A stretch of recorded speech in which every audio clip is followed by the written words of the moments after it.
가치경제 이야기 채널에 오신 여러분 환영합니다. 가치경제 이야기는 자본주의를 대체하는 새로운 경제체계의 대안을 제시하고 있습니다. 시간이라는 가치가 화폐로 돌아가는 공정한 자유시장 경제를 채택하고 있습니다. 그것이 가치주의 경제입니다. 안녕하세요. 가치경제 이야기의 박명준입니다. 오늘은 에너지 공급 가치를 산정하는 방법에 대해서 말씀을 드리려고 했었는데요. 원고를 준비하다 보니 에너지를 낭비하고 있는 현실을 먼저 말씀드려야 한다는 생각이 들었습니다. 그래서 오늘은 에너지를 낭비하는 자본주의, 그 피해는 우리의 아들, 딸들에게로 라는 제목으로 말씀을 드릴 것입니다. 지금의 자본주의에서는 석유값이 어떻게 정해질까요? 석유를 공급하려면 원유를 들여와서 정제를 하고 공급을 하게 되는데 보통은 원유의 가격에 의해서 석유의 가격이 좌우가 됩니다. 여기에 정제를 위해 소모되는 비용이 더해지고 또 세금이 붙어서 가격이 형성되겠지요. 석유는 세계 경제에 있어서 매우 중요한 역할을 하고 있습니다. 현재 인류에게 가장 큰 에너지원으로서의 역할을 하고 있고요. 페트롤 달러라고 불리우듯이 전 세계의 기축통화인 달러의 가치를 지켜주는 역할도 하고 있습니다. 따라서 원유 가격 자체가 경제 논리 말고도 세계 정치 논리에 의해서 많이 좌우가 됩니다. 그리고 석유에 붙이는 세금도 그 나라의 형편에 따라서 나라마다 천차만별입니다. 따라서 지금의 석유의 가격이 합리적인지를 판단하는 것이 매우 어렵습니다.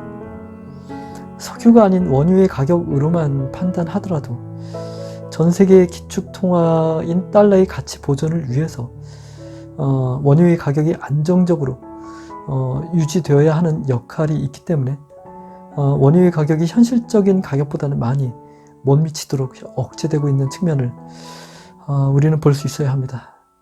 그 의미는 원유의 매장량은 한계가 있는데 달러의 가치 하락을 막기 위해서는 원유의 생산량을 증대하거나 혹은 적어도 현재의 생산 수준을 유지시켜야 하는 것입니다.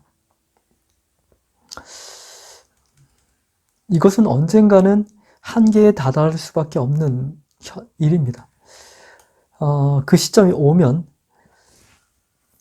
즉 원유를 캐낼 수 있는 한계가 보이기 시작하면 세계 경제는 요동을 칠 수밖에 없다는 뜻이죠. 당장은 그렇지는 않지만 언젠가는 필연적으로 다가오는 미래입니다. 다른 대체 에너지원들이 그 역할을 늘려가고 있지만 석유를 대체할 만한 수준에 이르는 것은 당장은 눈에 보이지 않는 것이 현실입니다. 지금 수준의 인류 문명을 갖추게 된 데에는 석유가 1등 공신이라는 것을 그 누구도 부인할 수 없습니다. 자본주의가 뛰어나서 문명이 발달했다고 생각하시는 분들도 계실 텐데요. 석유와 석탄이 없었더라면 자본주의는 무용지물일 뿐입니다. 에너지는 인류에게 반드시 필요한 절대적인 가치이고 식량을 만들어내는 원동력이며 모든 산업을 일으키고 돌아가게 하는 근간이 됩니다. 지금처럼 무지막지하게 채굴을 하면 매장량이 바닥을 드러내는 시점을 앞으로 당기기 때문에 석유가 바닥나는 그때에는 인류 문명의 발전은 한순간에 멈추게 될 수도 있습니다. 하지만 자본주의는 달러라는 기축통화의 가치 하락을 막기 위해서 석유의 증산을 지속적으로 요구하고 있다는 것을 알아야 합니다. 그리고 경제가 멈추지 않고 계속 돌아가야 자본주의가 무너지지 않고 유지될 수 있기 때문에 굳이 필요하지 않은 것들까지도 과잉으로 생산하고 소비하도록 권장하고 유도합니다. 아껴서 사용하고 재활용하는 것을 자본주의는 결코 반기지 않습니다. 저축을 하고 알뜰살뜰 살아가는 것을 달가워하지 않으며 무언가 소비를 하고 지출을 해서 그 덕분에 새로운 것이 지속적으로 생산되는 순환을 만들어내야 자본주의는 턱까지 차오른 부채의 늪에서 조금이나마 더 버틸 수 있습니다. 하지만 굳이 필요하지 않은 것을 만들어내고 소비하는 것은 석유를 비롯한 지구의 자원을 더욱더 낭비하는 일이며 지구의 환경을 더욱더 나빠지게 하는 일이라는 것을 알아야 합니다.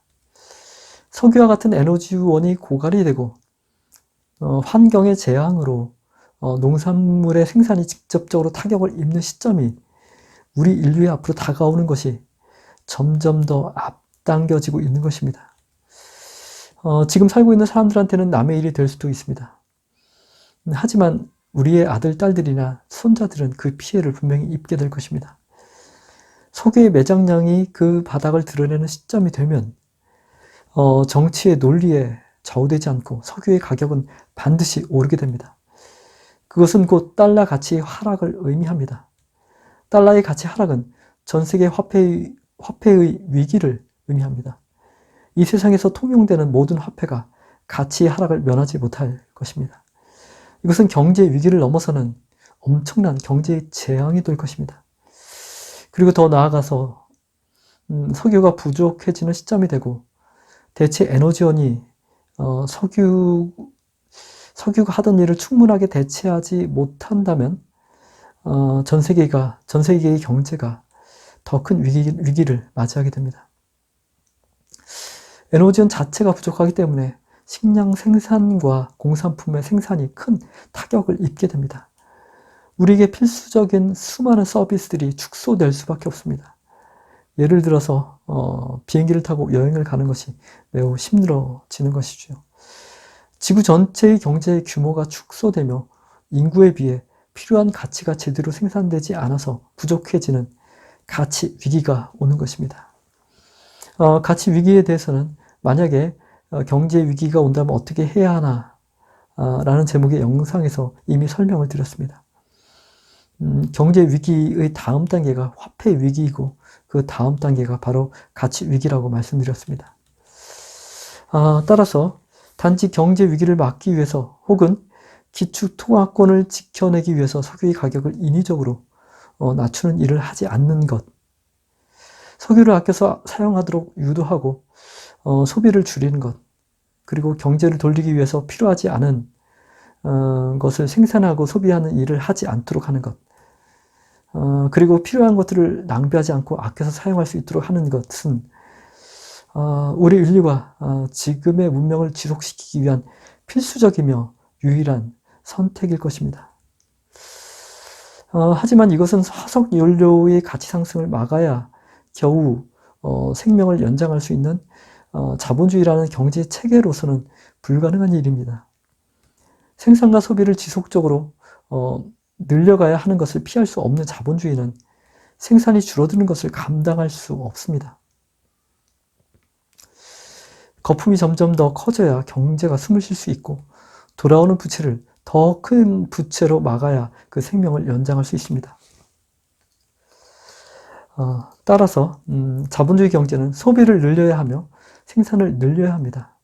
에너지원의 고갈이라는 한계의 시점이 점점 더 가까워지도록 만들 수밖에 없습니다.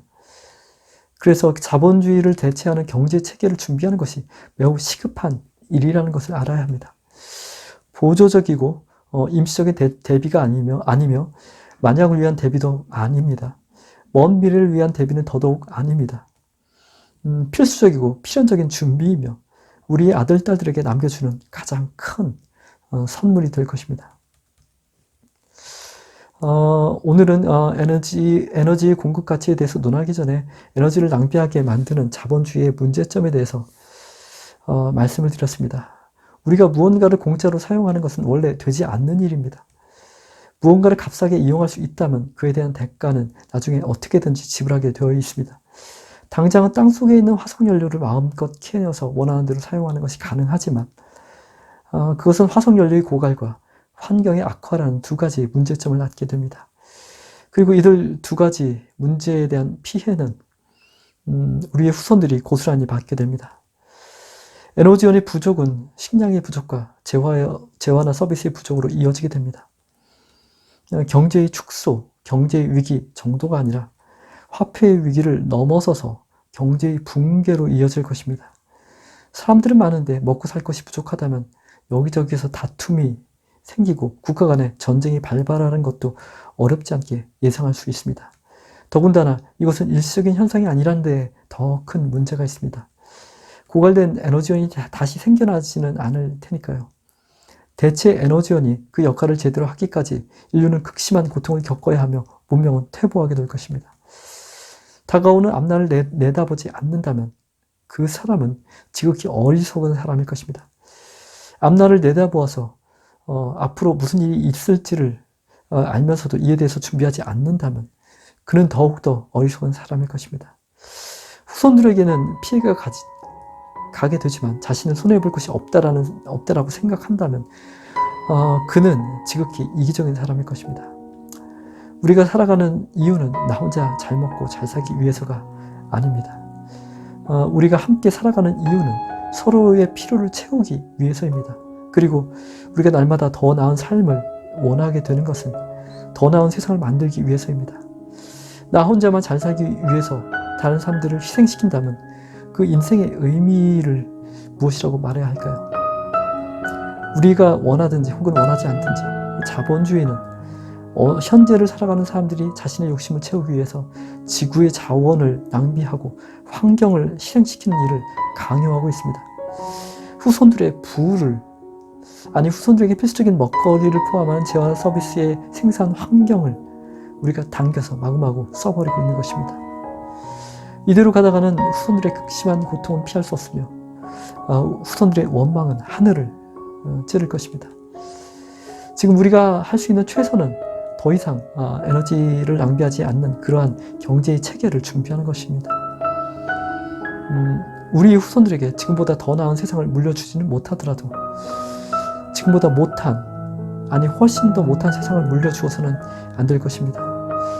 그것은 우리의 준비와 선택에 달려 있습니다. 당장은 눈에 보이지 않고 당장은 필요하지 않은 일이라고 생각될 것입니다. 하지만 자본주의를 대체하는 새로운 경제체계를 준비하는 것이 점점 더 늦어질수록 우리 인류에게는 선택의 가능성이 점점 더 줄어들게 됩니다. 나만을 위한 삶이 아닌 우리 모두를 위한 삶이 되어야 한다는 생각이 우리 모두를 살리게 될 것입니다. 오늘은 여기까지입니다. 가치경제 이야기는 다음 영상에서 여러분을 찾아갈 것입니다. 다음 영상에서 뵙겠습니다. 그리고 구독과 좋아요 그리고 공유를 통해서 가치경제 이야기를 후원해 주시기를 바랍니다. 감사합니다.